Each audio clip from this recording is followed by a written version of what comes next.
Hello there. Thank you so much for joining today. My name is Keely, and in case I haven't introduced myself to you before, I'm the owner of LoveHopeAdventure.com. I started this blog because I am very passionate about helping married couples to have a deeper relationship. So on my blog, I talk a lot about tips that you can use to get closer in relationship with your spouse, and that includes everything from communication to the way you treat one another, to sex, and to other things that you can do to keep your relationship growing and alive.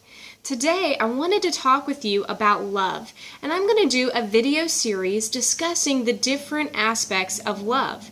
The Bible gives us a very clear understanding of what love is, and I'm going to read that for you today. 1 Corinthians chapter 13 says, I'm going to be reading in verse 4. It says, "Love is patient, love is kind, love does not envy, is not boastful, is not conceited, it does not act improperly, is not selfish, is not provoked, it does not keep a record of wrongs, finds no joy in unrighteousness, but it rejoices in the truth. It bears all things, believes all things, hopes all things, and endures all things." That's a lot when it comes to love, wouldn't you say? It's a lot more than maybe you're even willing to accept as a person who's married. This is what the Bible tells us love is. And I don't know about you, but I don't always exhibit the characteristics of love to my family, to my husband, to those around me. But it is something that we need to be thinking about. One thing I wanted to discuss with you today before we launch into the different things about love and how this plays out in our marriage is just the motivation behind love. I think a lot of people really struggle with giving unconditional love because they just don't even understand it. A lot of people grew up in a home where their love was conditional. There were strings attached. If you behave the way you're supposed to, then I will show you kindness. I will be patient with you. I will show love to you because of your behaviors. And the truth is that unconditional love actually has nothing to do with the person who is receiving the love. It actually has everything to do with the giver. The person who's giving the love bears the responsibility to actively love the receiver. That is what God did for us. God did not love us because we were lovable and likable. He didn't love us because we were perfect or because we behaved well. God loves us because He is love, because of who He is. And the Bible tells us that God is love, God dwells in us. Because we have God in us, then we can love others. And when you have a relationship with Jesus Christ, you can love people the way God loves people. No, of course not perfectly, but you can have unconditional love for other people. It's a choice that you must make, though. We all get that choice. We decide we're going to love someone even when they do something we don't like, even when they disappoint us, even when they hurt us or make us upset. We decide that we are going to love the people in our life. So the motivation behind the love cannot be selfish. It has to be you loving others, doing for others what you're supposed to do because that is what God expects out of you. You don't love based off of what that other person is or is not doing. If that is your reason for loving, then your marriage is going to really suffer for this reason.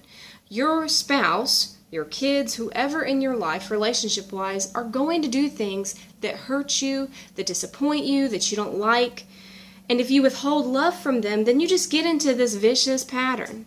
They do something you don't like, you don't show them love, it makes them dislike you more, and then you're just in this cycle.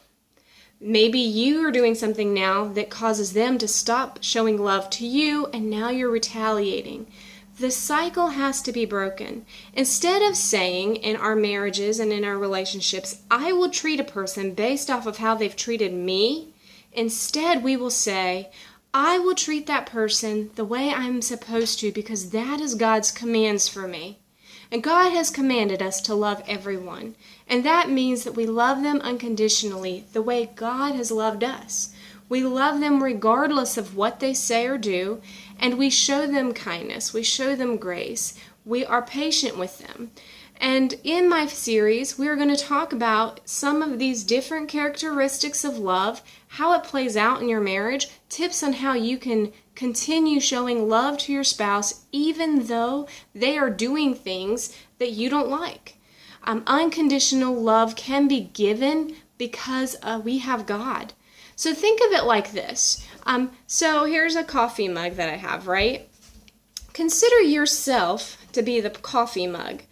And consider God pouring into your life water or coffee or something to fill this mug. And as He fills it up, it raises up, fills up the mug, and then think of it just pouring and spilling out over the mug. So we are God's vessel, and He is pouring into us. He's pouring love into us. He's pouring His grace, His kindness, His goodness. And because of the abundance that He has given to us, we can give to others. So we don't have to rely on other people filling our cup for us. When we back ourselves up to the spring of life, to God Himself, and we use Him as the person who fills us up, then we don't have to rely on the other people in our lives to fill up our love. We can give out of the excess. Now, don't misunderstand me in this. I am not saying that people can't show love to you and that fill your tank to a degree, but if you only rely on other people loving you and filling you, then you're going to be disappointed because people will disappoint you. God, on the other hand, will not. And when you allow Him to fill you and you work on your relationship with Him and you rely on Him, then you are able to give out of the excess that God has given to you. So I am encouraging you to join me on the video series as we talk about different aspects of love, how you can love your spouse and care for them and show kindness to them even when they are doing things that you don't like. This is how we have unconditional love. This is what unconditional love looks like. When someone does something we don't like or hurts us, we still show kindness, compassion, and all the other character traits of love. I hope you'll join with me the next time that I shoot a video, and I'm really looking forward to the series. Thanks so much. If you want to subscribe to my YouTube channel, you can do that. Follow me on my blog as I post weekly different things you can do in your marriage. And I thank you so much for joining me today and look forward to talking to you again soon.